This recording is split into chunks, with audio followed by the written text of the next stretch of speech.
अनंत कोटि दंडवत सतगुरु देव को।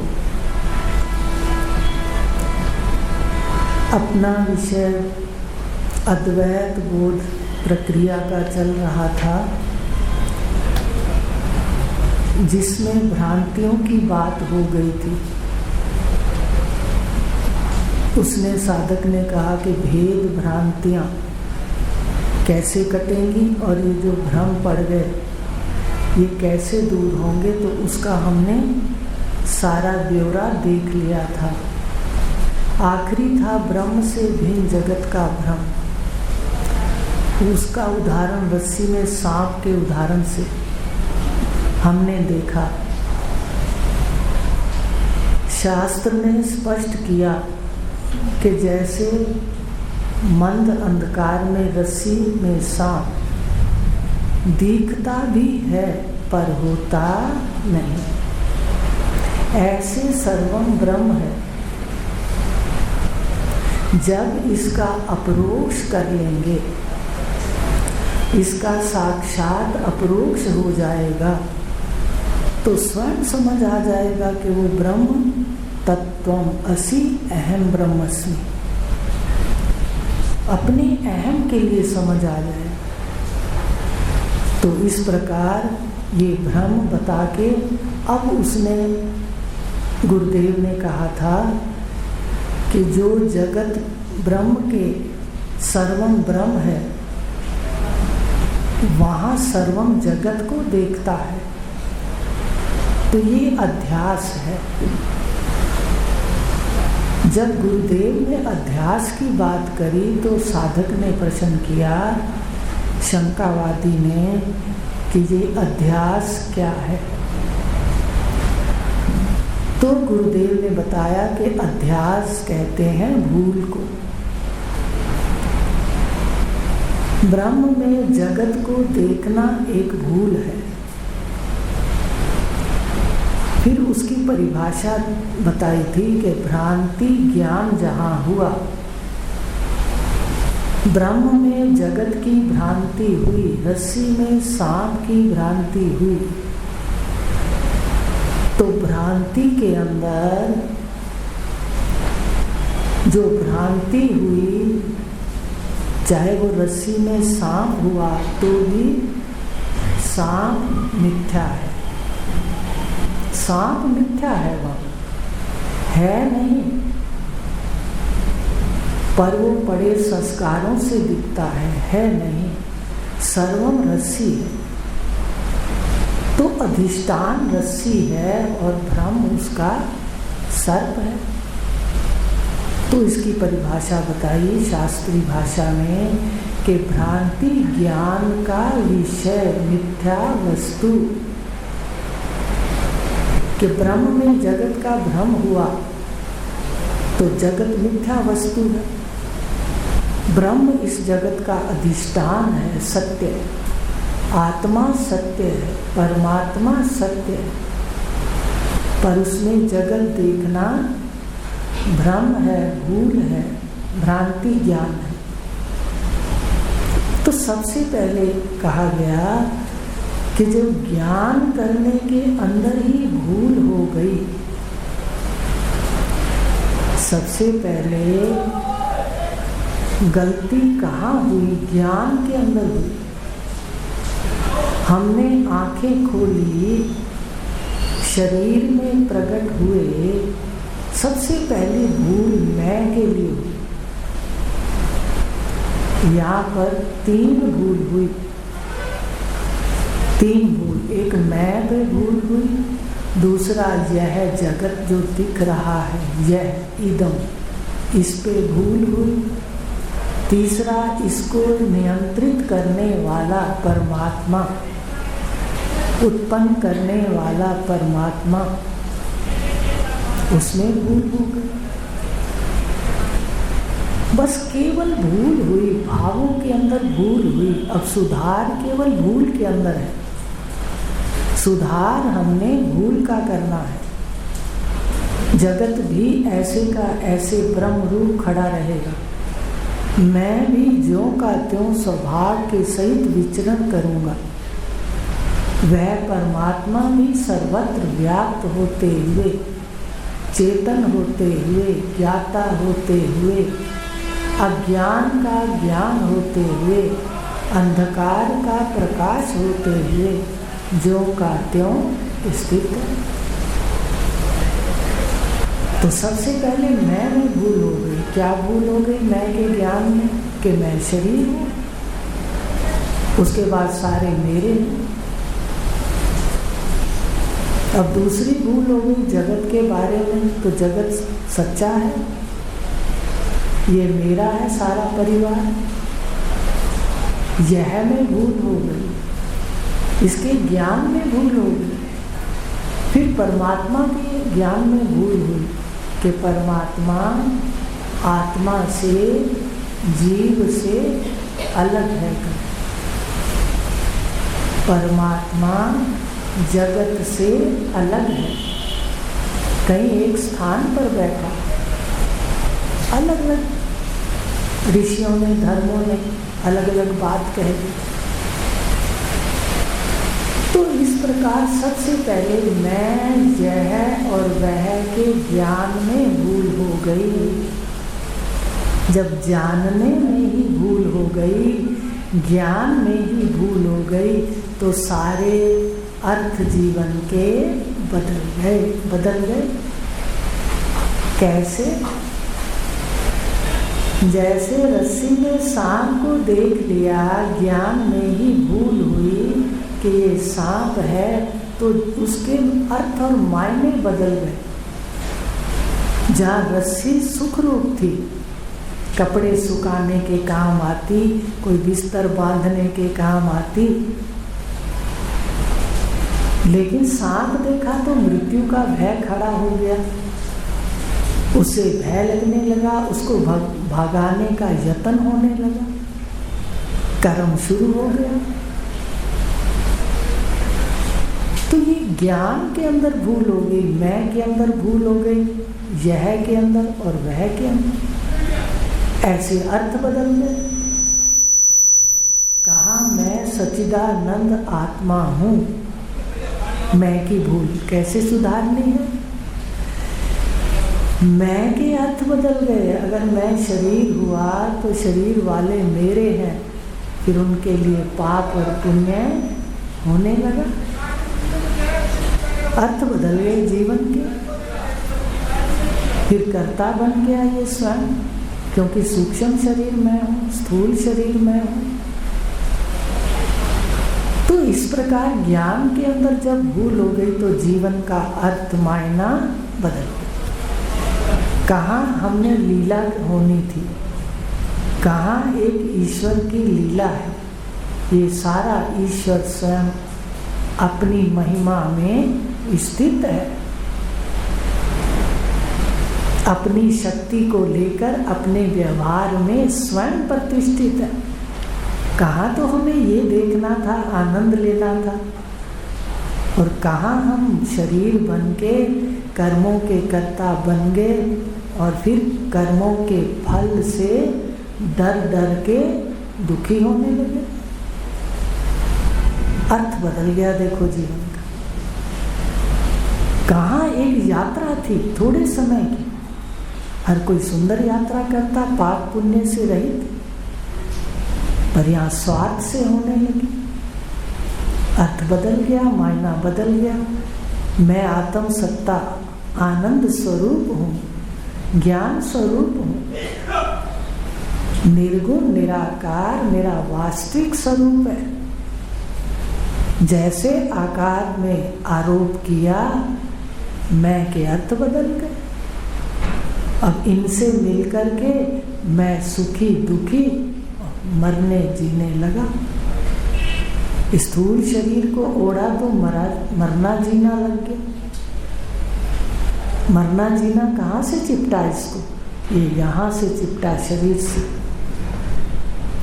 स्थूल शरीर से चिपटा, फिर सूक्ष्म शरीर को चिपका लिया। ये मैं तो यहाँ से इसको सुख दुख चिपट गया, राग द्वेष चिपट गया, ज्ञान अज्ञान सारा इसको चिपट गया, अहंकार चिपट गया, कर्ता भोक्ता बन गया। अब हर फल, कर्म के फल के परिणाम के अंदर ये दुखी होने लगा, सुखी होने लगा, और इसके हृदय के अंदर कभी शांति नहीं आई। तो ये मैं का अर्थ बदल गया। 3 गुणों के कर्म हो रहे हैं, क्रिया हो रही है, वहां भी कर्म नहीं है। 3 गुणों में भी कर्म नहीं है, वहां भी क्रिया हो रही है। मैं तो केवल इन क्रियाओं का साक्षी हूं, ये था सत्य। तो अब जब शरीर बने, अर्थ बदल गया। अब मृत्यु से बचने के लिए, जन्म से बचने के लिए हम भटकते हैं। गुरुदेव दुखों से छुड़ाओ, जन्म मृत्यु से छुड़ाओ। तो एक ही प्रश्न है, क्या जन्म मृत्यु आपके स्वरूप में है? जहां है वो डरता नहीं। जन्म मृत्यु जहां है वो डरता नहीं, और जहां नहीं है वो अज्ञानवश डरता है। यहाँ तो केवल ईश्वर का स्वभाव सामने प्रवाहित हो रहा है, उत्पत्ति, स्थिति और लय, हर वस्तु का। तो इसी प्रकार सामने यह के जो यह देखा, जहाँ सर्वम इदम सर्वम यद अयम आत्मा, ऐसा मंत्र है ना, कि इदम जो सर्वम दिखाई दे रहा है वो आत्म तत्व है, परम आत्म तत्व है, ब्रह्मै वेदम सर्वम। अब जब सर्वम वो है तो जगत कहाँ से देख लिया हमने? कहते अज्ञान से, संस्कारों से। अब इधर भी ज्ञान के अंदर भूल हो गई तो जगत का अर्थ भी, मायने भी बदल गए। फिर ये शर है, ये भी ना जाना। अब इतना ज्ञान ना हुआ तो हम इसमें दुखी होने लगे। इसको सच्चा माना तो सारे प्राण, जितने भी प्राण मिले थे कर्मों के अनुसार, हमने सारे इस धन ऐश्वर्य को कमाने में लगा दिए, खर्च कर दिए। हमने सत्य की खोज में थोड़ा समय नहीं दिया, क्योंकि यह के अंदर भ्रम हो गया कि यही सत्य है। जबकि 10 मकान भी बना लो, मैंने देखा भी और गई भी थी वहाँ, दीदी की बेटी साथ थी, संतोष दीदी। तो वहाँ पर अगर किसी ने गांव भी खरीद लिया है, इतना पैसे वाला है, तो भी वो छोड़ के जाए। अब ये पृथ्वी हंसती है कि भाई मुझे ही खड़ा करके तूने सारे प्राण लगा दिए, कहाँ की समझदारी है, धरती तो मेरी थी, तो मेरे पास ही रहेगी। तू तो सराय में आया है, कुछ समय रह के चला जाएगा। तो हमें कर्मों को सुंदर यात्रा करते हुए सुधारना था कर्म को। पहले जन्म सुधरता है कर्मों से, फिर ज्ञान से, भगवान कृष्ण के ज्ञान से, उपनिषद के ज्ञान से। सारे ज्ञान मोक्ष नहीं दिलाते। प्रस्थान त्रय की बात हो रही है, वहाँ गीता भी आती है। सनातन धर्म में गीता में ज्ञान बिल्कुल प्रवाहित क्रम से है। तो देखिए गीता हमें समझाती है कि कैसे जगत सराय है, और फिर जब हम ये समझ लेते हैं कि जगत मिथ्या है, तो अपने कर्मों से पहले तो जन्म बदलता है हमारा। भगवान ने लिखा ना, श्रीमान धीमान के घर ये पहले बदला तो पहला जन्म ऐसा है। उसके बाद जन्म समाप्त हो जाते हैं, कर्म ही समाप्त हो गए तो जन्म भी समाप्त है। जन्म सदा कर्म से होते, और ये लिखा कि ज्ञान से सारे कर्म दग्ध हो जाते हैं। लेकिन ध्यान रखना, संचित कर्मों में पाप कर्म दग्ध हो जाते हैं और बाकी कर्म दृढ़ अपरोक्ष ब्रह्म ज्ञान के बाद लय होते हैं। वो अंतःकरण की शुद्धि में काम आते हैं, इसलिए सदा ही करने चाहिए। देखिए, निष्काम कर्म करो, कोई भी सामने बात आ जाए, घर में करने पड़े, निष्काम करो और ज्ञान को साथ साथ लो तो निष्ठा होगी और वो कर्म छूट के लय हो जाएंगे। तो इस प्रकार जगत मिथ्या है, सत्य समझा तो जगत का अर्थ बदल गया, मायना बदल गया। इसके लिए जीने लगे और इसके लिए ही मरने लगे। कई लोग तो खर्चते भी नहीं है, वो तो सिर्फ धन इकट्ठा करते रहते हैं, इकट्ठा करते रहते हैं। लेकिन ज्ञान के बाद एक गीता ऐसा ग्रंथ है जो भगवान कृष्ण कह रहे हैं, पहले तो सन्यासी हो जाते हैं इस ज्ञान में आने वाले मन के सन्यासी। तो सन्यासी होके कर्म नहीं छुड़ाते भगवान, सन्यासी होकर के भी वो कहते हैं भाई चल युद्ध कर, चल कर्म कर। कहा कर्म करो, निष्काम कर्म करो, क्योंकि कर्म दुख कब देते हैं, कर्म कर्ता कब बनाते हैं, जब सकाम होते हैं। भाई बहनों, सकाम कर्म होते हैं तो वो दुख भी देते हैं, जो फल देते हैं हमें अनुकूल ना मिले फल तो दुख होता है। सकाम कर्म छुड़ा के कितने सियाने हैं भगवान, निष्काम कर्म कर दिए। निष्काम कर्म के लिए कह दिया, जहाँ फल की ओर ध्यान नहीं, हर कोई अपना अपना कर्म करेगा, कर्म करेगा, कर्म करेगा, आराम से निष्काम कर्म भी हो जाएगा और फल का सुख दुख सामने नहीं रहेगा। क्योंकि भगवान ने कहा है निष्काम करो। तो बड़ा रहस्य है गीता के ज्ञान के अंदर।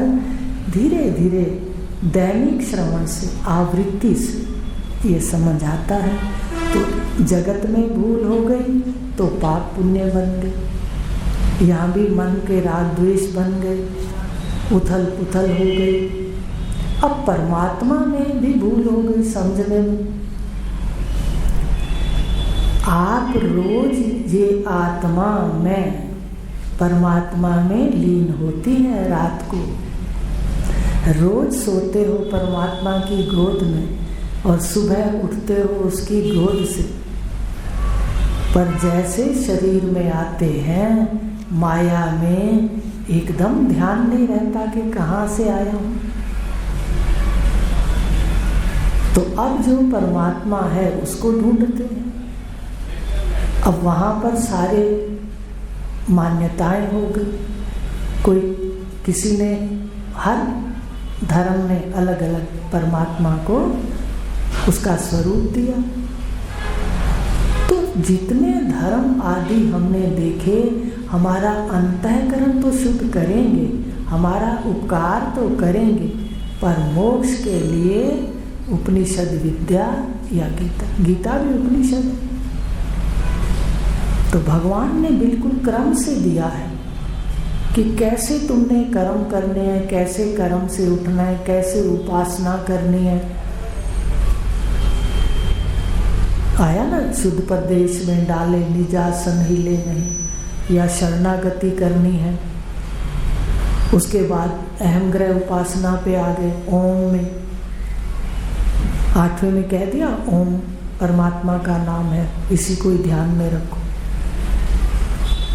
और उसके बाद भगवान ने तो ओम को खोल के रख दिया।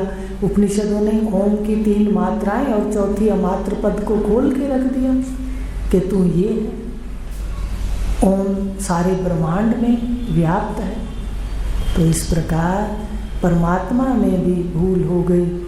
हम कहाँ कहाँ भटकते रहे, उसको शांति के लिए ढूंढते रहे। लेकिन परमात्मा आत्म सत्ता के स्वरूप में केवल तत्वज्ञानी को साक्षात होता है ब्रह्म रूप में, और उसके बाद परम शांति हृदय में आती है। भगवान ने भी गीता में कहा है कि परम शांति को प्राप्त होता है। एक मंत्र है, अचिरेणाधिगच्छति, ऐसा जो जान लेता है परमात्मा को फिर वो परम शांति को प्राप्त होता है। क्योंकि यहाँ वास्तव में सुषुप्ति अवस्था तीनों शरीरों तक शून्य है, कुछ भी नहीं है। कितना हम भाग दौड़ लें, यहाँ से वास्तव में हाथ में कुछ नहीं आएगा अगर आपने परमात्मा का सिमरन नहीं किया। परमात्मा तो सब जगह है, परमात्मा सबका हितैषी है, पर किसका हित करता है ये भी राज जान लो। जो सब उसको याद करता है, जिसको स्मृति में आता है, परमात्मा तो सब जगह है। आके लाज किसकी बचाता है? जो उसको स्मृति में रखता है। इसलिए हमारे ऋषियों ने कहा सिमरन करो, सिमरन करो, याद करो उस परमात्मा को, परोक्ष रूप से याद करो तो भी रक्षा करता है। साक्षात करके याद करो तो सारे विश्व के अंदर अहम के रूप में वो स्वयं गीता में कह रहे हैं, विश्व में सब मैं ही हूँ, दूसरा कुछ है नहीं। देखो इतना स्पष्ट कह दें फिर भी जीव कितना मूर्ख है, जगह जगह भटकता है। और उस हृदय में जो मैं रहता है, उसके पीछे जो मैं का साक्षी है, उसको जानने की कोशिश नहीं करता। जब कर्मों की पूंजी उदय होती है तब ऐसे सतगुरु ईश्वर की कृपा से अचानक मिल जाते। उनके मिलने के बाद जीव को अपना प्रमाद छोड़ना होता है। अर्जुन की तरह परम पुरुषार्थ करना होता है। अर्जुन की तरह परम पुरुषार्थ करना होता है और परमात्मा की उपस्थिति ध्यान में रखनी होती है कि परमात्मा है आस्तिक। तभी तो संजय ने कहा था, जहाँ पर धनुर्धर कहा था अर्जुन है और जहाँ पर योगेश्वर है। भाई जिस हृदय में योगेश्वर भी है और साधक जैसा पुरुषार्थ भी है तो वहाँ पर ये ज्ञान प्रकट होता है। कितना गीता के अंदर एक एक चीज़ का है। तो आज हमने देख लिया कि 3 में अर्थ में अज्ञान हो गया। अब परमात्मा कहाँ रहता है, कैसा है, इसका अज्ञान हुआ तो हम कह दूं मन मर्जी से उसका आकार बनाने लगे और फिर कर्मों को सुंदर करने लगे। ये नहीं कि कुछ गलत है लेकिन आगे कुछ और। भाई ये सब क्या है? परमात्मा के वास्तविक स्वरूप के अज्ञान के कारण परमात्मा में हमने कई प्रकार के रूपों के आरोप कर दिए, अध्यास कर दिया, ठीक है। और फिर हमारी भटकन खत्म नहीं हुई, ठीक है। आज इतना ही लेंगे, कल फिर आगे लेंगे इससे। ओम शांति।